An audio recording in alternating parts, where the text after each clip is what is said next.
Police are investigating a home invasion that ended with a suspect killed by a woman inside the house.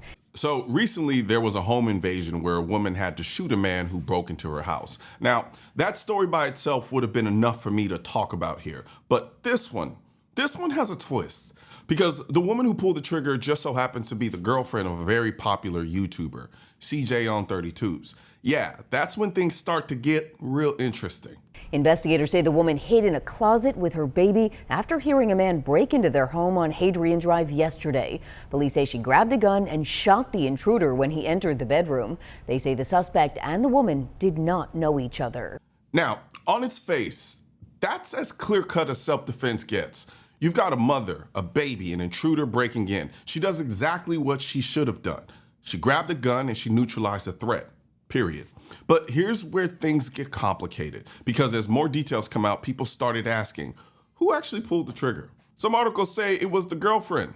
However, others in the comment sections of certain posts are speculating maybe it was CJ himself. And why does that matter? Well, because CJ is a felon, which means if he's the one who pulled the trigger, he just essentially broke the law by even having the gun in the house, maybe. Everybody who keep calling, keep asking, I'm good, gang. Everything good over here. Yes, this is my house. Y'all know what yellow tape mean. Yes, it's a body in my house. The corner ain't came here yet. They broke in my crib, and you know it's consequences behind actions, man. That's all I'm gonna say. Now look, I don't know CJ on 32s. I don't know him personally. I honestly just kind of discovered him content-wise because of this story. So I can't sit here and say whether he's truly turned his life around or not, what he has done or what he hasn't done.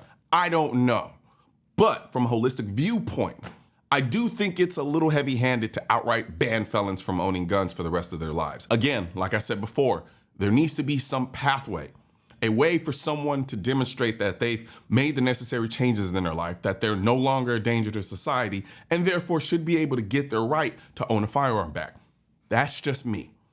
But what do you guys think? Am I being too soft here, or do you agree that there should be a way for people who are felons to get their rights back? Sound off in the comment section. I genuinely want to know and hear what you guys think. Because here's the thing. If CJ did pull the trigger, he was defending his girlfriend, his baby, and his home. The law might say that's illegal, but common sense says that's survival. And that's the problem with how we treat this issue. We act like a felon never has the right to defend himself or his family, which I think is ridiculous. Just because you made a mistake 10, 15, 20 years ago doesn't mean the wolves of the world won't still try to kick in your door today. If a felon is still out there committing crimes and caught with a gun, fine, throw the goddamn book at him. But if a felon who stayed clean for years has to use a gun in a legitimate act of self-defense, I don't think they should be punished for protecting their life or their family. At the end of the day, whether it was CJ's girlfriend or CJ himself who pulled the trigger, the reality doesn't change. A man broke into their home and that man paid the ultimate price for his decision. That's self-defense, plain and simple. But this story forces us to confront a bigger question. Should felons have a path to regain their Second Amendment rights? Or are we comfortable with the system that says, no matter how much you change, you'll always be defenseless by law? That's a conversation worth having. Now, I know the story is grim, and yeah, it's easy to focus on the shooting itself, but people forget what comes after, the cleanup. And I'm not just talking about the legal mess. You're also talking about the literal cleanup, blood, damage, the reality of what happens when you're forced to defend your life inside of your home. That's one reason why I am a member of USCCA and why they sponsor this channel, because it's not just about having access to top-tier legal defense if you're forced to use or pull the trigger. It's about covering all the associated costs that come with a home defense situation, things most people don't even think about until it's too late. It's ugly, it is morbid, but it is reality.